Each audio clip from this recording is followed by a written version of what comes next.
pembahasan tentang wukuf. Yang keempat adalah keutamaan wukuf di Arafah. Wukuf di Arafah ada keutamaan yang luar biasa. Wukuf di Arafah adalah sesuatu kejadian yang sangat diagungkan. Disebutkan oleh Rasulullah sallallahu alaihi wasallam, "Innallaha yubahi bi ahli Arafatin ahlas sama." Wa yaqulu lahum unduru ila ibadi ja'uni syu'athan ghubra. Rawah Ibnu Khuzaimah. Allah Subhanahu wa taala membanggakan orang-orang yang wukuf di Arafah, yang di bumi Arafah itu. Dibanggakan, disebut di hadapan makhluk Allah yang mulia, penghuni langit, para malaikat-malaikat. Dan Allah berfirman kepada mereka, "Lihatlah wahai penghuni langit," mereka penghuni bumi. Penghuni langit adalah malaikat yang tanpa syahwat, dengan segala kelebihan kemuliaannya. Tapi ini ada penghuni bumi yang mereka dengan syahwatnya, dengan hawa nafsunya berusaha sepanjang melaksanakan ibadah haji untuk menjauhi dari segala hawa nafsu, menuruti hawa nafsu. Khususnya di Arafah, mereka berkumpul di satu tempat. Dibanggakan, Allah disebut di hadapan makhluk-makhluk mulia, Allah yang ada di langit. Lihatlah wahai penghuni langit kepada hamba-hambaku, mereka datang kepadaku dalam keadaan kusut dan berdebu. Jadi kalau sudah wukuf di Arafah, dan haji secara umum sudah enggak ada. Beda pakaian raja atau rakyat jelata. Atau orang kaya raya atau yang miskin. Semuanya bentuknya sama. Berdebu juga semuanya. Tidak boleh pakai minyak wangi semuanya. Satu model di hadapan Allah. Mungkin kalau kita sederhanakan, begitulah nanti keadaan di padang mahsyar. Tentunya memang di sana lebih dahsyat lagi. Orang hanya bisa menjadi mulia nanti adalah dengan amalnya di padang mahsyar. Kemudian kalau Rasulullah SAW, Rasulullah bersabda, "Innallaha azza wa jalla yubahil malaikata bi ahli Arafatin." Allah berbangga, membanggakan, menyebut di hadapan para malaikat Allah,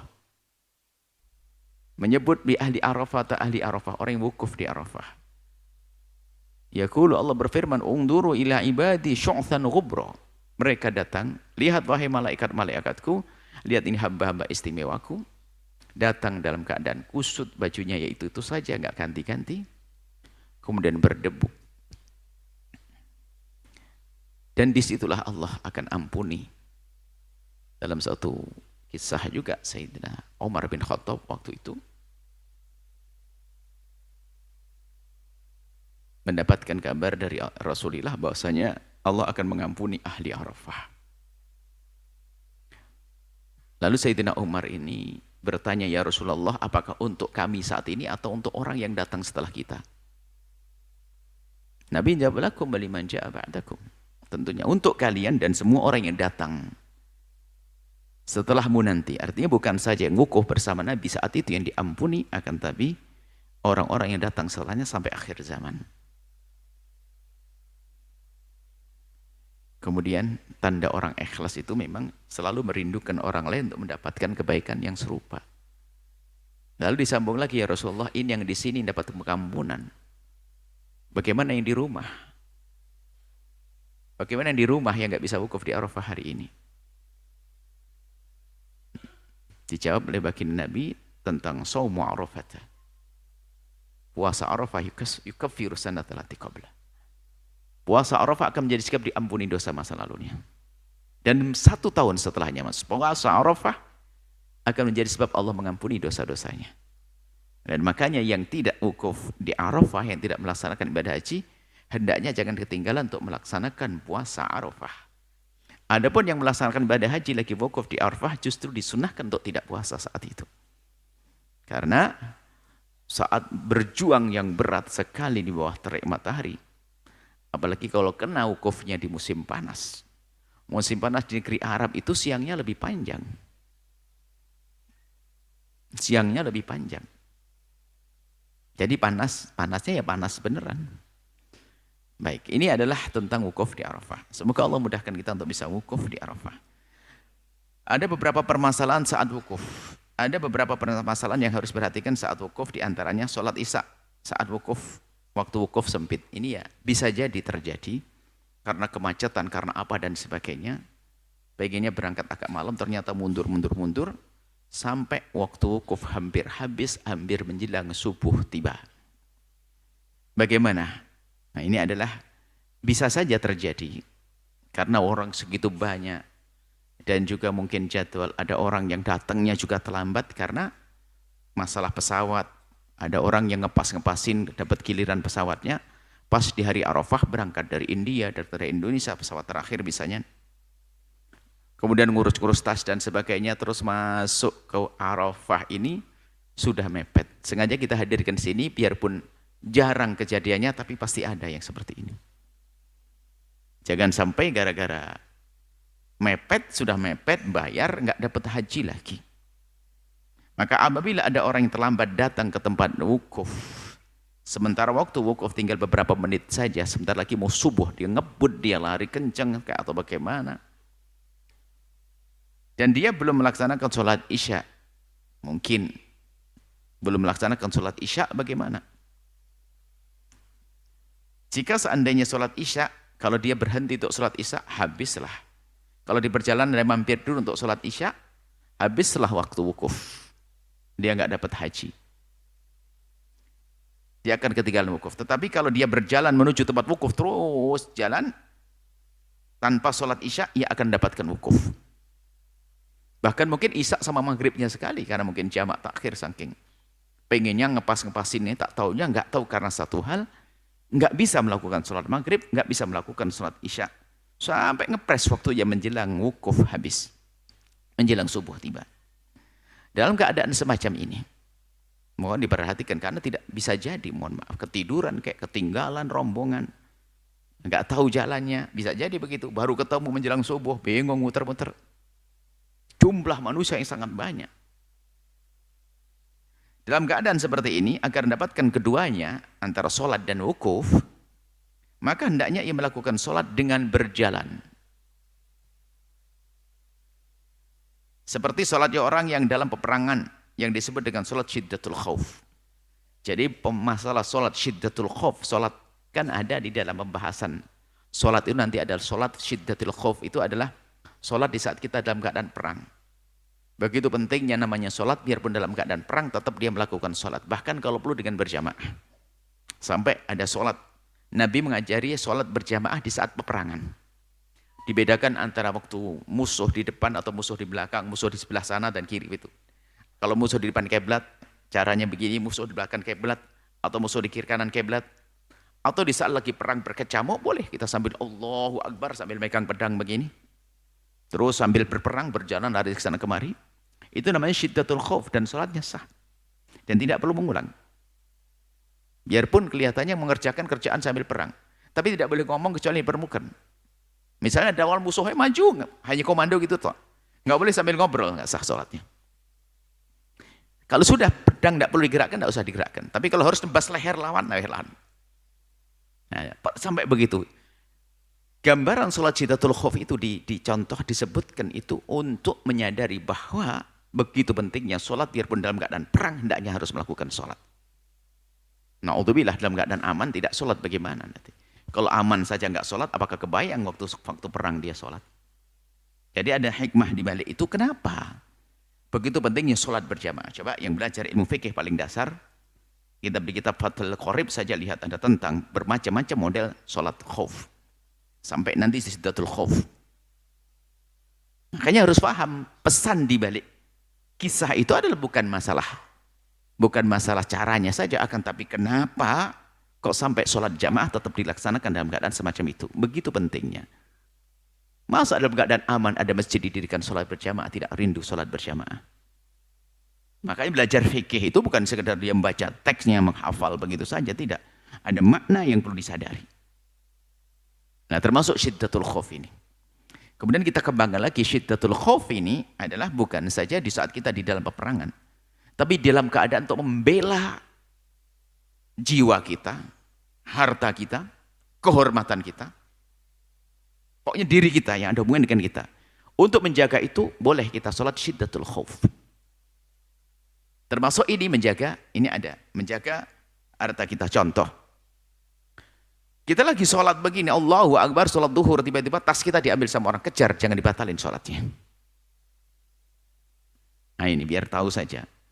Dan sekaligus ilmu, kalau Anda punya barang berharga, dompet,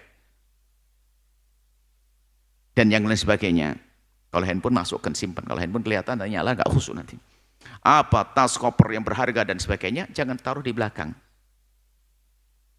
Yang menunjukkan jarang ngaji itu pasti. Pokoknya kalau tas, kalau lagi sholat, barang berharganya atau di belakangnya pasti jarang ngaji dia. Saya ketahuan kalau jarang ngaji. Kalau ngaji mungkin ngantuk main handphone. Jadi barang berhargamu letakkan di depan. Di depanmu. Sekaligus kau jadikan pembatas sholat sutroh. Sehingga kalau ada orang ngambil tahu kita. Dan juga pembatas agar orang tidak melewati tempat sujud kita. Taruh di belakang. Pernah ngeliat? Taruh di belakang, handphone belakang, hilang kapok kau. Ya, jarang ngaji makanya. Kopermu, tasmu taruh di depan. Kemudian kamu lagi sholat, ada yang mengambil, kamu kejar dia. Kurang lebihnya begitu maksud. Sholat syiddatul khauf itu biarpun untuk menyelamatkan harta barang berharga kita. Apalagi tentang diri kita. Contoh, gempa bumi, jalan sambil keluar. Jangan malah, kecuali orang nggak sadar, ada sebagian para kekasih Allah nggak sadar gempa. Bukan karena nggak punya ilmu, nggak sadar Allah. Tetap gempa bumi yang lain kebingungan, dia khusyuk dengan Allah. Tapi yang sadar gempa kok masih di situ, wah kejatuhan mati nggak nanti. Kalau memang dengar ada ngelihat gempa, tetap berjalan sholat keluar ke tempat yang sekiranya tidak bakal runtuh, tapi tanpa membatalkan sholat. Syiddatul khauf. Ini kan permasalahan ilmu. Ada sebagian memusuk-musukkan diri, nggak kira khusyuk, ini genteng jatuh, ini atapnya runtuh, mati. Nah, jadi dalam keadaan sholat adalah Allahu Akbar, sholat gempa goyang, jalan, jangan dibatalin sholat fardu sebisa mungkin. Biarpun nanti membatalkannya karena darurat boleh, tapi lebih hebat lagi sudah bubar, pindah ke sana, lanjutin sholat lapang. Barangkali matinya pas sholat nanti. Semoga panjang umur itu loh. Nah ini ada sebagian tetap begini, ada para kekasih Allah nggak sadar memang. Ada sebagian tuh kalau sudah sholat tuh betul-betul tenggelam dalam kecintaannya kepada Allah, wajar. Sampai suatu ketika ada orang kena semacam panah atau tombak, luka. Itu mau dicabut, jangan nanti saja kalau waktu saya sholat. Setelah sholat, Assalamualaikum, ngomong, kenapa tidak kau cabut? Nah, sudah ayah. Oh sudah, nggak kerasa dicabut. Karena begitu khusyuknya dalam sholat. Dan itu adalah bukan mustahil, seperti anak kecil kalau lagi main-main, begitu ketusuk duri itu biasa. Baru waktu dibandingkan ibunya, dia kerasa nangis. Ya. Jadi di saat kita merasa senang dengan sesuatu, maka kebedian akan hilang. Nah ini sholat syiddatul khauf. Ini ilmunya, jangan sampai long ibu-ibu, ayah, ibu-ibu pengajian, jangan bikin malu pengajiannya ya. Tasnya taruh depan, jangan belakang. Tasnya jangan sutroh. Termasuk kami perhatikan sebagian masjid tidak memperhatikan tentang sutroh. Sampai imam, antara imam dengan tembok mihrab masjid jauh sekali. Bikin sutroh pembatas. Pembatas, sehingga di depannya masih orang bisa lalu lalang. Nah, ini termasuk bagian dari ilmu. Hadis tentang sutroh itu hampir sampai 70 berapa puluh hadis tentang sutroh. Begitu pentingnya adanya sutroh pembatas, cuman ini yang sering dilupakan oleh para imam-imam masjid, karena imam masjidnya itu adalah mungkin dia hanya karena menang lomba tukang adzan langsung jadi imam. Hanya mungkin bacaan Qur'annya bagus. Mohon maaf, fikih itu penting. Karena di balik kita meletakkan dapat pahala kesunahan. Bahkan sebagian mengatakan wajib, kalau wajib pahalanya gede. Kalau Anda sholat, pastikan Anda pakai sutroh.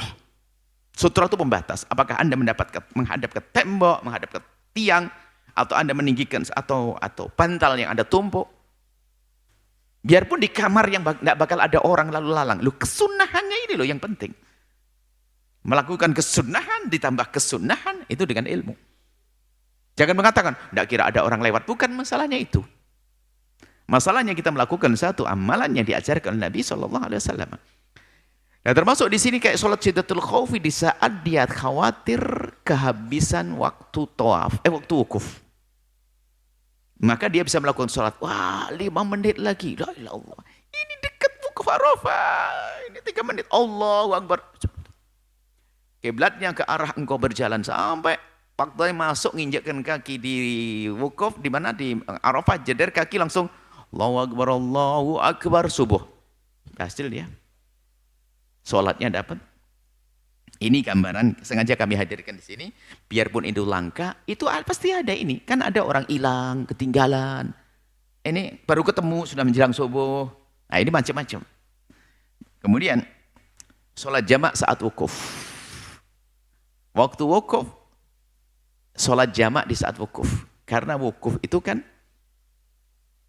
mulainya dari saat tergelincirnya matahari. Bisa jadi orang datangnya sebelum biar dapat tempat lebih nyaman. Baru dihitung waktunya tergelincir matahari di hari Arafah sampai, kecuali di madhab Hambali sampai mulai pagi. Madhab Syafi'i tergelincir matahari sampai subuh tiba. Nah, sholat duhur di situ. Sholat asar juga di situ. Bagaimana? Apakah sebaiknya kita menjamak sholat atau bagaimana? Anda berhayal dulu, insya Allah nanti beneran di sana sholatnya. Ya. Yang sudah haji pun kayaknya belum punya ilmu, jadi hajinya haji melempong doang. Pokoknya ya, pokoknya alhamdulillah haji gitu. Sekarang hajinya pakai ilmu. Nggak usah mikir. Nah, ini sekarang punya ilmunya. Nanti saya sholat jamak atau sholat ini. Hajinya haji yang berbobot. Ayo. Jika wukuf bertepatan dengan hari Jumat, sholat Jumat ya, kita sholat Jumat dulu di saat wukuf. Jadi pas hari Jumat, kemudian di situ ada wukuf. Wukuf di hari Jumat. Wukuf di hari Jumat. Jika wukuf bertepatan dengan hari Jumat, para ulama berbeda pendapat. Apakah wajib melaksanakan sholat Jumat? Atau cukup zuhur, kemudian dijamak dengan asar atau bagaimana? Apakah wajib melaksanakan sholat Jumat atau tidak? Karena duduk di situ sudah keutamaan kayak Jumatan, lebih dari Jumatan jumlah segede itu. Tapi tidak didirikan Jumat di wukuf, tempat wukuf. Adanya nanti di masjid yang ada di kiri kanan tempat wukuf. Kebanyakan ulama dari madhab Maliki, dan lainnya berpendapat tidak wajib melaksanakan sholat Jumat. Jadi dalam madhab Imam Malik, kalau lagi wukuf tidak wajib melakukan sholat Jumat. Jadi sebab menurut madhab Malik tidak diwajibkan sholat Jumat itu sebabnya karena nusuk, karena ibadah haji itu sendiri. Jadi kalau madhab Maliki sudah langsung duduk di situ yang nyaman, yang indah, yang enak sudah dengan keluarga. Karena itu tempat itu indah. Kalau sudah di wukuf itu, tempat wukuf Arafah itu Anda bisa membuat grup dengan keluarga sendiri, bersengkrama dengan anak sambil zikir bersama, mojok, nangis-nangis di pojok sana, pojok sini. Tempatnya luas. Anda mungkin tidak senang dengan keramaian, agak sedikit ke pinggir mana, cari tempat yang indah dengan istri, dengan suami, dengan ini. Akan tetapi dalam madhab Syafi'i, madhab kita, jika di tempat tersebut terdapat perkampungan, kampung dekat yang kita bisa mendengarnya, maka wajib atau tidak sholatnya Jumat dikembalikan kepada penduduk di perkampungan tersebut. Artinya, jika di wilayah wukuf ada perkampungan yang melaksanakan sholat Jumat dengan terpenuhnya syarat-syaratnya, ada 40 mustautinin dalam madhab Syafi'i, ada 40 orang yang memang penduduk asli di situ, seperti pelaksana adalah penduduk asli setempat, mustautin yang telah mencapai 40 orang, maka lah kalau di situ ada Jumatan yang didirikan memenuhi syarat madhab Syafi'i, selagi Syafi'i juga, bukan memenuhi syarat madhab Maliki. Maliki adalah jumlahnya tidak sampai, hanya belasan saja. Apalagi madhab Hanafi, bahkan 3 pun ada. Madhab Syafi'i, pendapat dulu adalah betul 13, 11, ada pendapat. Tapi madhab Syafi'i yang dikukuhkan adalah 40. Baik.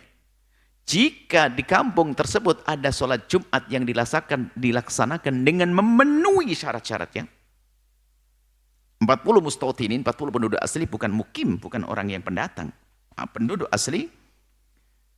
Kemudian jamaah haji yang tidak musafir, yang tidak dihukum musafir, yang tidak dihukumi musafir. Siapa mereka itu? Yang tinggal di Mekah. Yang tinggal di Mekah lebih dari 4 hari. Jadi yang tinggal di Mekah 4 harinya utuh. Hari keluarnya tidak dihitung, hari masuknya. Masuk hari Rabu jangan dihitung. Kamis, Jumat, Sabtu, Ahad. Tak tahu keluarnya hari Senin, maka dia tinggal di tempat tersebut, niat tinggal lebih dari 4 hari, utuh, maka dia disebut sebagai seorang mukim. Tidak harus ke Mekah gambarannya. Anda orang Cirebon pergi ke Semarang, seminggu di Semarang, maka Anda menginjakkan kaki di Semarang, sudah menjadi seorang mukim wajib Jumatan, tapi tidak dihitung bilangannya orang Jumatan.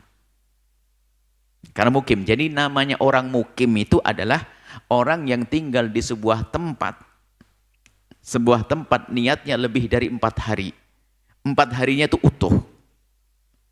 Hari masuknya tidak dihitung, hari keluarnya tidak dihitung. 24 jam kali 4. Ngitungnya adalah dari waktu maghrib. Kalau dalam agama itu adalah mulai maghrib.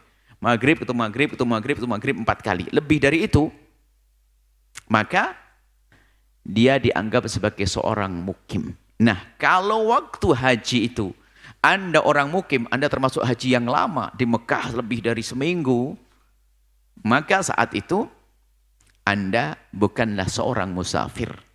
Sehingga, jika ada Jumatan didirikan di tempat tersebut, maka Anda wajib melaksanakan Jumatan. Cuman jika Anda di Mekah cuma 3 hari atau 4 hari, 4 hari, belum lebih.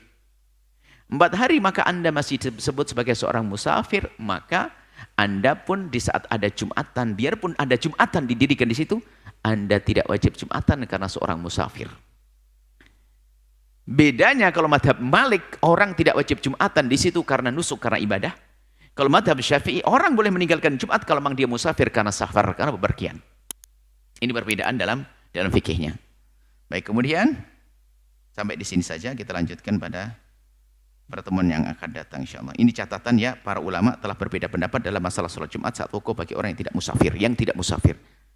Dalam madhab Syafi'i, sholat Jumat wajib dilaksanakan jika terdapat perkampungan yang melaksanakannya. Ini ringkasan. Dalam madhab Maliki, pelaksana haji tidak wajib melaksanakan Jumat. Alasannya karena nusuk, karena ibadah itu sendiri. Insyaallah kita sambung pada pertemuan yang akan datang, sedikit-sedikit tentang ilmu haji, ilmu nusuk. Niat punya ilmu, nanti kalau sudah punya ilmu, punya bekal, punya kesempatan, bisa melaksanakan ibadah haji.